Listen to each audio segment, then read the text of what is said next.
Now, my little tzadiki, we have another lesson in the parasha where Hashem gives us an example of one of the ways that we could follow His Torah, one of the mitzvot. So take a look at the second picture that I gave you to see that there's a Jewish shepherd with many sheep, and there's some cows in there also, and the sheep are going through a small gate.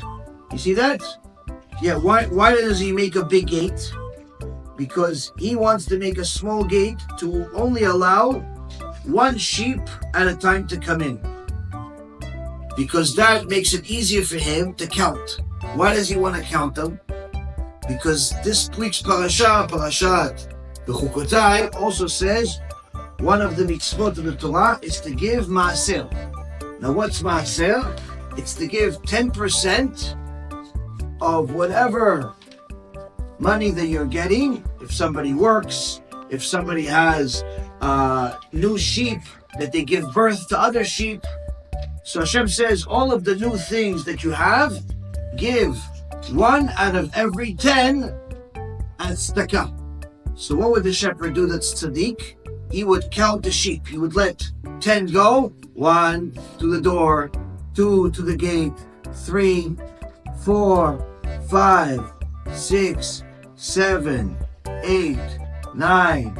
And the 10th one, he would put some paint on him. He would put paint on him, and that's the 10th one. So he knows that one, he has to give maaser. Oh. And then he would let another 10. There's 9 in here. Right, there's 9, so the 10th one, he has to paint it. And then he lets another 9 go through. 1, 2, 3, 4, 5, 6, 7, 8, 9, 10. And the 10th one, he does what?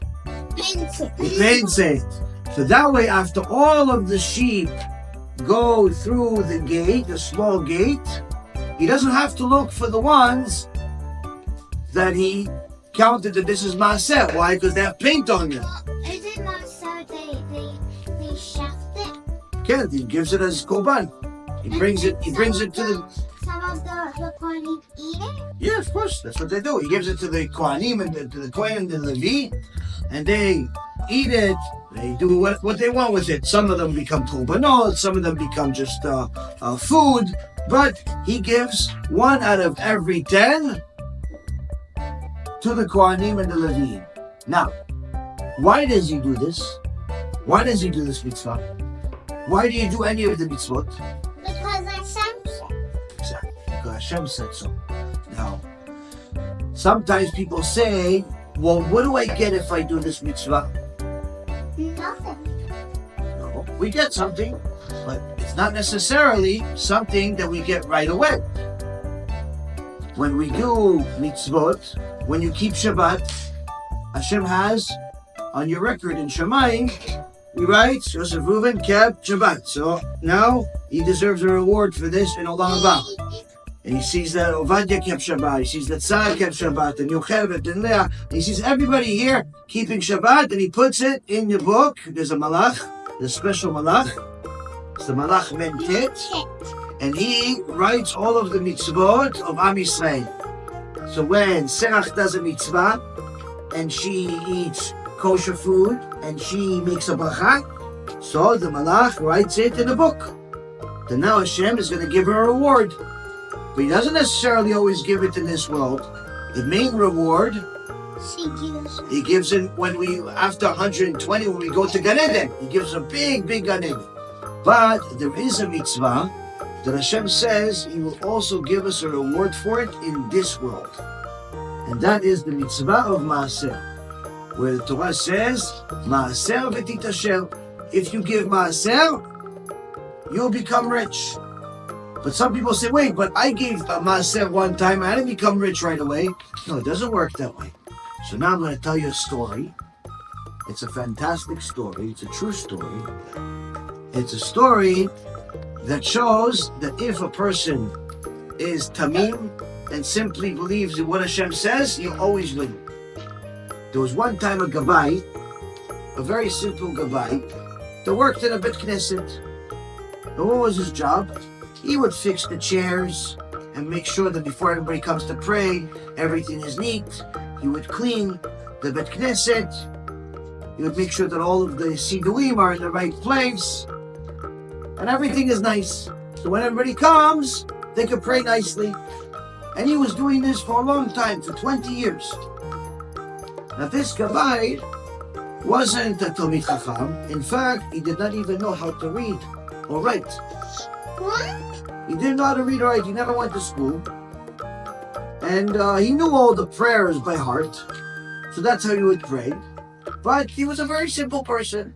But after doing it for many, many years, the keilah in the community grew. Many more people came. And the Bet Knesset got more and more tzadika from people. And part of the tzadika they get is the maaser that this poor gabai would give. But he wasn't rich. But he would give money to help. But one day, these young people, they came in and they wanted to become the new managers of the synagogue.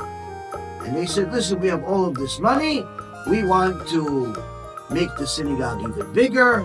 We want to make it more fancy, which is good, Baruch Hashem. But now we also want to get even more things, and we need a gabai that knows how to read and write, because we want him to write letters to the community, and we want him to do all types of things. So, Mr. Gabbay, we're sorry you've been here for 20 years, but we can't use you anymore. He said, well, what do I do? I don't have another job. And they said, we're sorry. We can't do nothing for you, because they needed a Gabbay that knows how to read and write.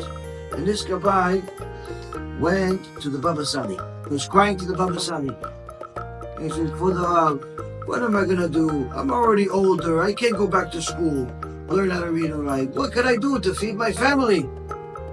The Baba Sali told him, because you have BeEzrat HaShem Inc, you give maaser, you do mitzvot, not only will Hashem reward you and you'll be okay, but just because you don't know how to read and write, that's how Hashem is going to give you a reward, because of that. He said, okay, so Rabbi, what do I do? Go to the market. And if you find something that looks good in the market to buy, that you understand it, buy it and try to sell it for more money. So the simple Gabbay went to the market, and he saw people selling. They're selling carpets, they're selling rugs, they're selling all types of food. And he sees this one guy is selling tools. So I understand tools because he used to fix things in the synagogue. I understand tools. And he sees that there's some tools. He says, it's a good price. He's like, okay, I'll buy it. How much is this? They said this is 20 shekels. Well, it's a good price. He gives them for 20 shekels. And as he's walking, somebody sees him with the tools. Where'd you get those tools? You want to sell those tools? He says, sure. How much you want to sell those tools? I'll sell them for 100 shekels. He says, okay, I'll give you 100 shekels. So that means he makes a profit. He bought it for 20. He sold it for 100. 100. It's a profit. So now he has 100 shekels. Now he wants to go buy it. He goes, he's looking the next day, and he sees tools again. And he buys tools again for 100 shekels. And he walks around to a different market, and somebody sees, oh, you have tools. I need the tools. How much you want to sell those tools? He said, I'll sell it to you for 1,000. So okay, I'll buy it for 1,000. So now he had 100. He sold it for 1,000. He had a profit, right? How much is the profit? 1,000. 1,000 minus 100 is how much? 900. 900. Chazak Baruch. So now he has 1,000 shekels. And this Gabbay started making a living, started making money from buying and selling tools. Eventually he got more and more money, and he would give maaser, he would give tzadika, he keep praying. He was thanking Hashem every day. Baruch Hashem, that Hashem is allowing me to eat, and the blessing of the rabbi, the Baba Sali, is working. So now he sees that this is happening every day. He buys for 1,000, he sells for 2,000. He buys for 2,000, he sells for 5,000. He buys for 5,000, he sells for 15,000. He keeps making more and more money. Before you know it, he has so much, he says, I have to buy from a factory. have to buy a lot of tools. So I need to get a place. And he gets himself a place. And he starts ordering things. And he makes more money. And he starts ordering more. Eventually he gets to a point where, he has to buy a huge order of $10 million worth of tools. And he places the order, a big order with all these special tools from China. And after he places the order, after a few months, the ship from China comes in with all of the tools. And they bring it, they put it on the trucks. And the trucks drive all the way to where he is. And they bring him in all the trucks. Okay, here you go, sir. Here are all the tools. But we need you to sign this form that you received it. So the gabai, does he know how to read or write? No, he doesn't know how to write. So he doesn't know how to sign his name. So what did he do? He had a little batch of ink, like a stamp of ink. We would take his thumb, put it on the ink, and then put it on the paper. And that's how he would sign. That's how he would sign. Yeah, that was his name, his fingerprint. When the person from China saw this, he said, what is this? I want your name, sir, not your fingerprint. What am I going to do with your fingerprint? And the poor Gabbay says, who's not so poor anymore, now he's rich. The Gabbay says, no, that's it. This is my signature. What do you mean it's your signature? Okay, so write your name at least next to it so we know this is your fingerprint. They're going to think that I lie. He goes, no, this is what I do. I don't write my name. This is my name. He said, sir, listen, this is a big order. This is $10 million. I don't want you to now. I'm going to bring this to my boss. And he's going to tell me, where's the signature? He says, this is it. He says, yeah, well, this doesn't say his name. How do I know that he agreed, that he received all the tools that he ordered? Maybe he's going to say, no, I didn't get it. I didn't write my name on there. He's not going to want to pay. So I need you to write your name. And the Gabbay says to him, listen, Mr. Chinaman, this is my signature. I don't know how to write my name. The Chinaman says to him, what? What do you mean you don't know how to write your name? Write your name. He says, I don't know how to write. The Chinaman thinks he's smart. He says, look at that. You don't even know how to write your name. And yet, you're making an order for $10 million. Imagine if you knew how to write your name, how much more money you would make. But the Gabbay says, damn, you foolish Chinaman, what are you talking about? If I knew how to write, then I would still be a Gabbay in the Bet Knesset, only making a few dollars. I would never make all this and get the blessing of the rabbi. So it's because I didn't know how to write that they fired me. And then I went to the Baba Sali, and the Baba Sali gave me a special blessing. And Hashem fulfilled that blessing of the tzaddik. Because of that, Hashem used it to make me rich. See, it's good to know how to write. That's what we're here in school. But don't ever think that there's a limited way for Hashem to make you rich or make you successful. If a person wants to become rich, they have to fulfill the mitzvot, especially the mitzvah of, what's it called? Maaser. As the Torah says, maaser v'titasher. If you give maaser, Hashem will make you rich. When the time comes, and he has no limitation on how to do it. Chazakim u'bruchim. You have any questions? No. Okay, so let's say thank you Hashem for more Torah. 1, 2, 3.